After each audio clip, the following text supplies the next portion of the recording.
हाँ? देखिए, आज भाजपा और शिवसेना ने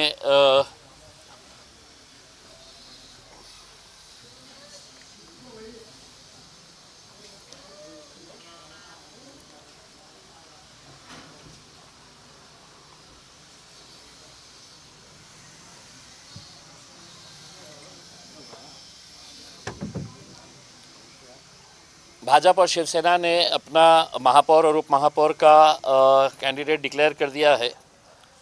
हमारी कोशिश थी कि भाजपा विरोधी सभी पार्टियां एक साथ मिलकर आके भाजपा को बड़ी आसानी के साथ शिकस्त दे सकते थे, लेकिन कुछ पार्टियों ने इसका समर्थन नहीं करने की वजह से आज हम अपना उम्मीदवार डिक्लेयर कर रहे हैं।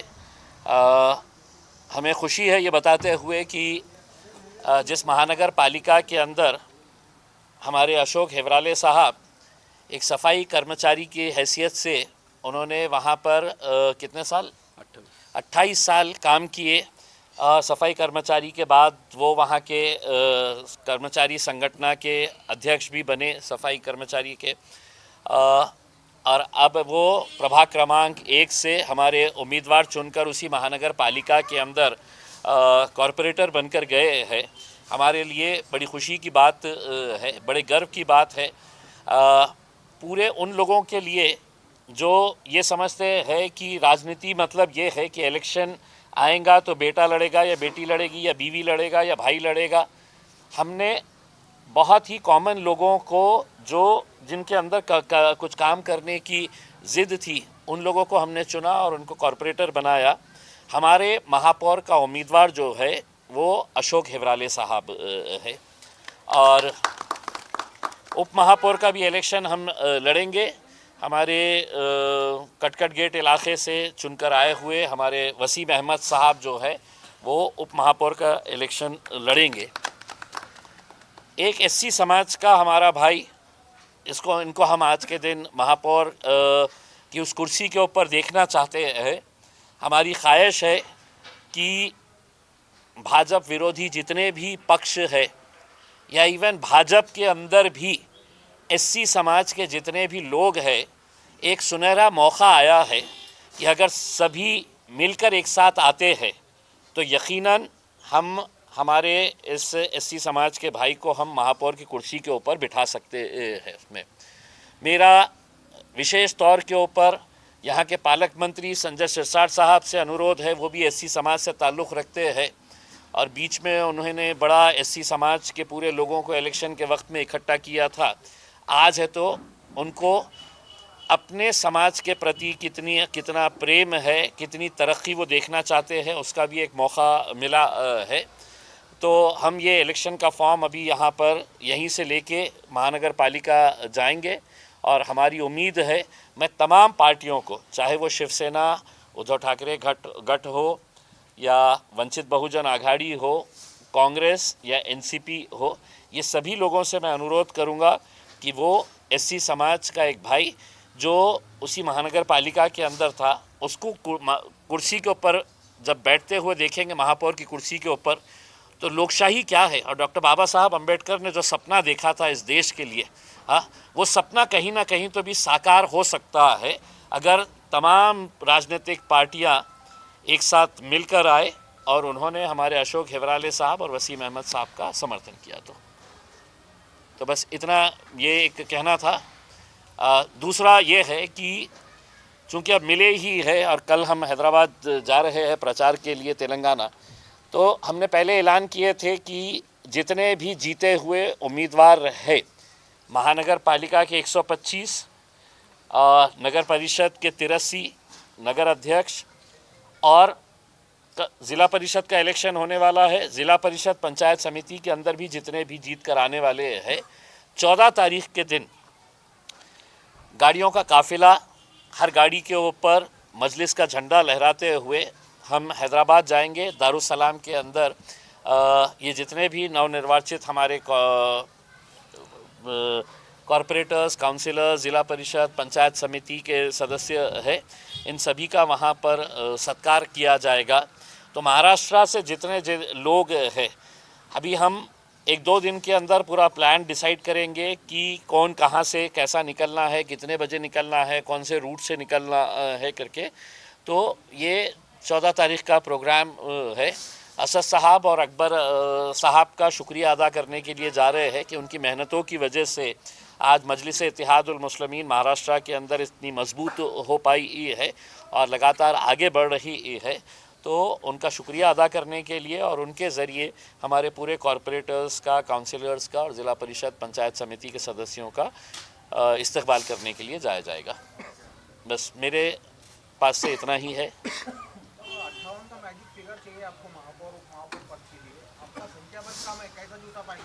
कैसा संख्या बल कम है? हमने तो ये उम्मीद किए थे कि जिस तरीके से भाजपा ने एकनाथ शिंदे की शिवसेना के साथ जो रवैया इख्तियार किया, तो हमारी उम्मीद ये थी कि अगर वो बाहर निकल जाते और हमारे इस उम्मीदवार को समर्थन दे देते, अंदर से देते, बाहर से देते, कहीं से भी देते, तो आज एक दलित भाई जो है वो यहाँ का महापौर बन सकता है। अगर आप देखेंगे कि एमआईएम के 33, शिवसेना दोनों भी, वंचित बहुजन आघाड़ी, कांग्रेस और एनसीपी मिला दें, सबको मिला दे, तो हमारा आंकड़ा जो है वो 58 तक जाता है, उनका 57 के ऊपर अटक जाता है। इसमें मालेगांव में क्या होने जा रहा है सर?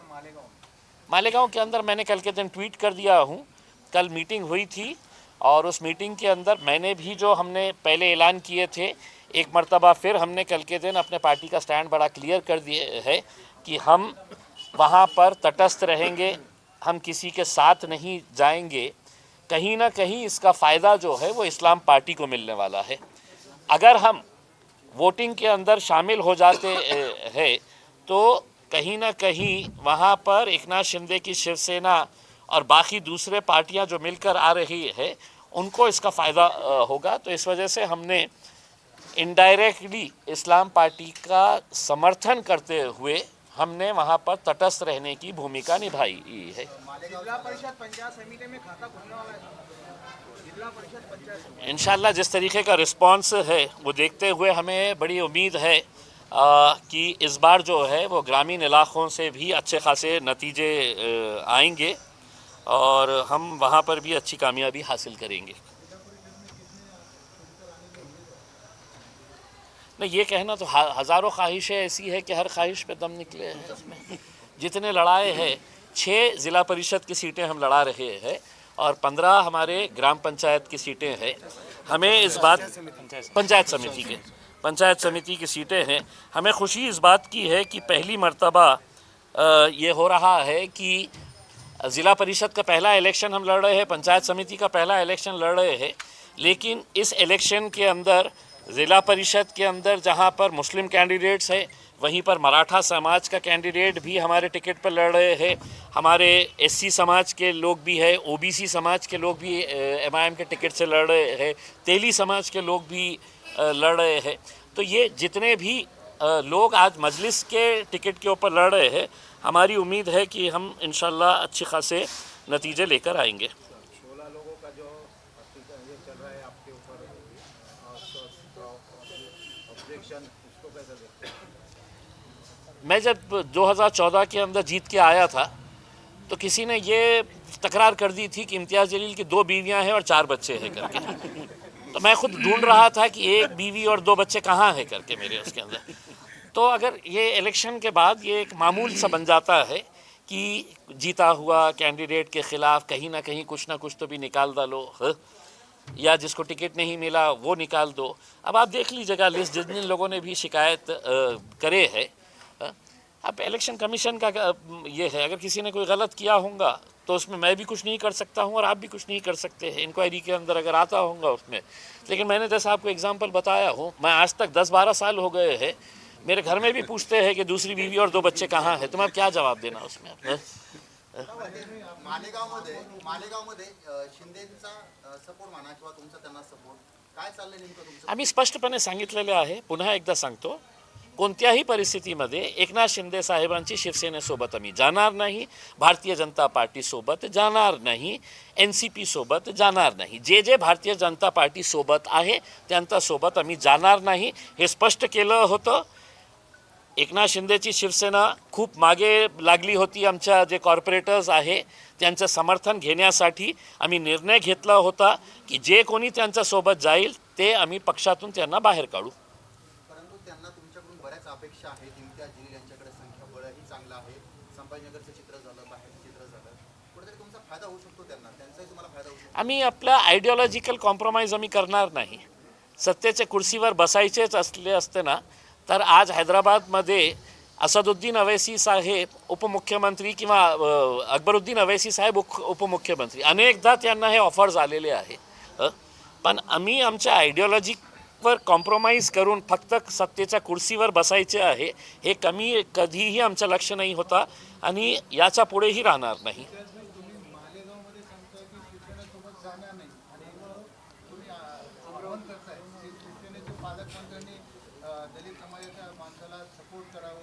एक प्रपोजल असा होता की एका दलित समाजाला महापौरची कुर्सीवर बसवण्यासाठी ज्या शहराचा संबंध थेट डॉक्टर बाबासाहेब आंबेडकरांशी आहे, आज किती अभिमानाची गोष्ट, देशामध्ये कितका चांगला संदेश गेला असतं की या शहराला जिथे डॉक्टर बाबासाहेब आंबेडकरांचं विश्वविद्यालय आहे, अनेक वर्ष बाबासाहेब आंबेडकर इथे थांबलेले आहे, त्यांच्या नावाने अनेक संस्था त्यांनी जे उभे केलेली आहे, त्या शहरातून एका SC समाजाचा आमचा एक बंधू महापौरची कुर्सीवर बसला असता.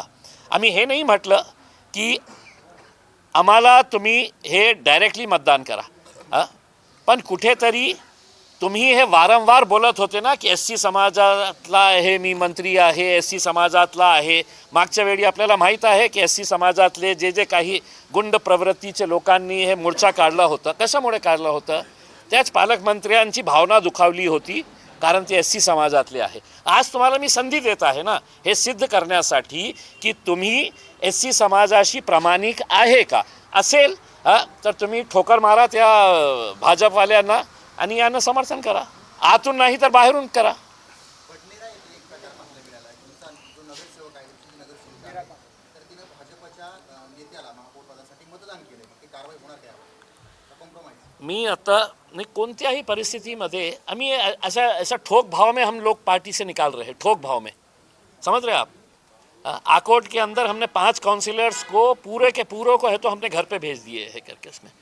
तो हम ऐसा नहीं है किसी तरह से कोई कॉम्प्रोमाइज़. बरनेरा के अंदर जिस महिला ने वहाँ पर वो भाजपा को वोट करी है, कामड़े नाम की एक महिला है, मीरा कामड़े, इन्होंने वहाँ पर भाजपा के लिए ये किया है. ये अभी खबर जैसे ही मिली है हमने वहाँ के प्रभारी यूसुफ पुंजानी साहब और जो अमरावती के ज़िला अध्यक्ष है हाजी साहब एक है, तो वो दोनों को हमने कारण बताओ नोटिस दिए हैं. अगर वक्त पड़ेगा तो हम 2 दिन के अंदर इसमें इस महिला को भी बर्खास्त करेंगे, अमरावती के ज़िला अध्यक्ष को भी बर्खास्त करेंगे और कारंजा और वो विदर्भा के जो इंचार्ज है यूसुफ पुंजानी साहब के ऊपर भी कार्रवाई की जाएगी. कारण त्यांनी व्हिप का काढलं नाही होता हे आमच्यासाठीही प्रश्न उपस्थित राहिलेला आहे. त्यांनी व्हिप काढले असते तर हे इमिजिएट तिला आपण पार्टीतून बरखास्त केलं असतं, सस्पेंड झाली असते ती व्हिप काढल्यानंतर. तर त्यांनी व्हिप का नाही काढलं याचं उत्तर आम्ही मागवलेलं आहे. आत्ताच मी त्यांना स्पष्टपणे सांगितलेले आहे की कोणत्याही परिस्थितीमध्ये आम्ही अशा प्रकारचे जे कोणी कृत्य करत असेल, आमच्यासाठी हे महत्त्वाचं नाही, पक्ष महत्त्वाचा आहे. लोक येणार, लोक जाणार, पण लोक अशा प्रकारचे राजनीतीमध्ये भांडवल करणार असेल तर आम्ही सहन करणार नाही, त्यांच्यावरही ॲक्शन होणार. बरं, तुम्ही म्हणाले तुमच्या शेजारी जो उमेदवार बसलेला आहे तो संजय शिरसाट यांच्या समाजाचा आहे, त्यांनी कुठेतरी त्यांच्यासाठी प्रयत्न करायला हवा. मात्र संजय शिरसाटच नाराज आहेत कारण त्यांच्या जवळच्या काही लोकांना तो महापौर पदासाठी संधी मिळत नाही. तर खूप चांगली संधी मिळालेली आहे ना. राजनीतीमध्ये तुम्ही नाराज असेल तर तुम्हाला एक संधी मिळालेली आहे. तुमचा डॉक्टर बाबासाहेब आंबेडकरांशी किती प्रेम आहे, SC समाजाशी किती प्रेम आहे हे दाखवण्यासाठी कुर्सी महत्त्वाची आहे का तुम्हाला या गोष्टीचा आनंद वाटेल की आपल्या समाजातला एक माणूस ज्यांनी आपली सेवा जे आहे एक सफाई कर्मचारी म्हणून तिथून सुरू केली होती त्याला ते महापौरची कुर्सीवर बसवणे याच्यापेक्षा काय आनंदाची आणि अभिमानाची गोष्ट होऊ शकतं? पक्षाच्या विरोधात जा आणि आपले सगळे उमेदवारांना सांगा की 10 तारखेला त्यांनी अशोक हेवराले साहेबांना मतदान करा. ज्या पद्धतीने अमरावती प्रकार घडलाय तसं अजून काही प्रकार तुमच्या कानावर आलाय का? कुठेही असा प्रकार झाला असेल किंवा होणार असेल तर कुठल्याही प्रकारची तडजोड करणार नाही हे स्पष्ट करून दिलेले आहे. ओवेसी साहेबांनी स्वतः मला काल कॉल केलं होतं. मालेगावच्या संदर्भात काही असं प्रकारचं आमच्या हे येत होतं बातम्या की तिकडे एकनाथ शिंदेचे जे मंत्री आहे ते आमच्या कॉर्पोरेटरचा संबंध.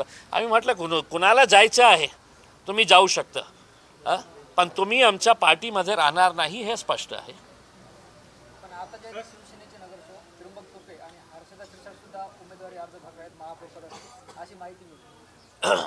चला ना मग मी काय बोललो ना आता संधी मिळालेली आहे एकदा पाडून देऊ भारतीय जनता पार्टीला सगळं मिळून. त्याच्यासोबत जात नाही पण त्यांना तुम्ही नहीं तो पहले है तो हो जाने दो, इनको कुर्सी के ऊपर बिठा डालेंगे तो फिर हमारी महापौर अगर रहेगा तो फिर उनको विरोधी पक्ष में बैठना पड़ेगा ना उसमें. अभी हम इनको बिठाने की बात कर रहे हैं महापौर के ऊपर और आप विरोधी पक्ष का सोच रहे.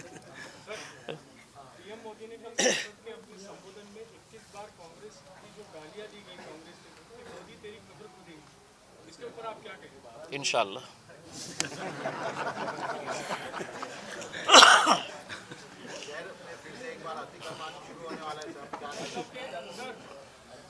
असम के सीएम हिमंत बिस्वा शर्मा का जो बयान आया उन्होंने अपने बयान में कहा है कि अगर हाँ मियाँ रिक्शे वाला अगर 5 रुपये अगर मांगे तो उसको 4 रुपये दो करके उसमें हम हेमंता बिस्वास को कहना चाहते हैं हम तुमको 5 देने वाले थे तो 6 देंगे जूते.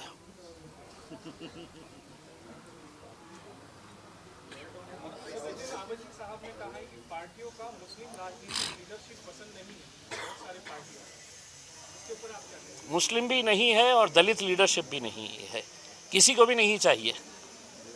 दलित ने इनको वोट देते रहना, मुसलमानों ने इनको वोट देते रहना, लेकिन जब लीडर बनाने का मौका आएगा तो नहीं मैं उच्च जाति के लोगों को बनाऊंगा करके उसमें. आज इससे बड़ा उदाहरण क्या हो सकता है मुझे ये बताइए ना. उसमें मेरे पास इतने सारे कॉरपोरेटर्स है, मेजॉरिटी मेरे पास जो है वो मुस्लिम कॉरपोरेटर्स की है, लेकिन आज हमने हमारे एक एससी समाज के भाई को है तो हम आगे बढ़ाने का ये किया कि कल ये आगे बढ़ेंगे तो परसों के दिन है तो हमारे में से किसी और को आगे हम लेके जाएंगे करके उसमें. तो आज ये तो मौका मिला है इसके अंदर. सिर्फ मुसलमानों का नहीं है, एससी के तरफ भी लोगों का देखने का नज़रिया ये है कि तुम्हारा काम से वोट देते रहो. शहर में फिर से एक बार अतिक्रमण कार्रवाई शुरू होने वाली है और जो बीच में आएगा नगर सेवक उसका पद रद्द करने की कार्रवाई. देखिए मैं ज़ाती तौर के ऊपर इस बात का समर्थन कर रहा हूँ कि हमने जब अतिक्रमण निकाले तो वो अतिक्रमण का कोई फ़ायदा ही नहीं हो रहा है.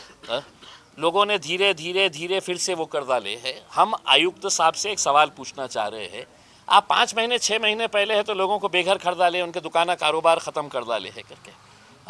आप किस मकसद से करे थे ये गिरा रहे थे कि यहाँ पे है तो हमको सड़क चौड़ी करना है करके. अब वो सड़क के ना पैसे है आपके पास, जेब खाली पड़ी हुई है, फिर आप गिराने की बात कर रहे हैं करके. उसमें कुछ इलाके ऐसे हैं कि जहाँ पर दुकान वालों ने इतना आगे लेके चले गए हैं अपने कारोबार को कि वहाँ से आना जाना मुश्किल हो गया है करके. अगर वो लोगों ने अपने तौर के ऊपर ये फैसला कर लेते हैं कि साहब हाँ मेरी दुकान की वजह से है तो ये रास्ता तंग हो रहा है, मैं खुद पीछे लेता हूँ, तो मेरे हिसाब से अतिक्रमण हटाने की कार्रवाई उनको करने की ज़रूरत नहीं रहेगी करके. हमारे बहुत सारे कॉरपोरेटर्स लोगों को जा कर कह रहे हैं कि आप क्या ये दुकान की वजह से, आपके ये होटल की वजह से है तो लोगों को आने जाने में तकलीफ़ हो रही है, रोड तंग होता जा रहा है करके. इसमें तो हम है तो हज़ारों लाखों लोगों के बारे में सोचे या वो 2 4 6 लोग जिन्होंने ये समझ लिए है कि ये सड़क मेरी है और मैं जितना आगे जा सकता हूँ जाऊँगा करके. उसमें तो हम ये इसके ऊपर मजबूरन हमें ये लोग अगर कार्रवाई नहीं करेंगे तो फिर कॉरपोरेशन को करना पड़ेगा. मेरी खुद की भूमिका तो बड़ी स्पष्ट है. बाकी कॉरपोरेटर्स अपने अपने तौर के ऊपर अगर मनाने के लिए अगर तैयार हो जाते हैं और लोग इनकी बातों को सुनकर वहाँ पर जितना भी रोड के ऊपर ये लोग आ रहे हैं तो वो अगर कर देते हैं तो फिर हमारे को कोई मसला नहीं है। नहीं, स्टाइल वाइल सब दिखा दिया हमने, हमारा स्टाइल दिखा दिया, 33 लोगों को लेके आ गए हैं। अब शहर के लिए कुछ अच्छा काम करना का है। गांधी परिवार ने महात्मा गांधी का नाम चुराया ऐसा नरेंद्र मोदी ने कहा, इसके बारे में आप क्या राय हैं? यार बोलूँगा तो फिर खबर बन जाएगी, अभी रहने दीजिए। अभी उसको मेरी खोपड़ी सनक जाती है उनका नाम आया तो एकदम से। ठीक है भैया, चलिए, थैंक यू।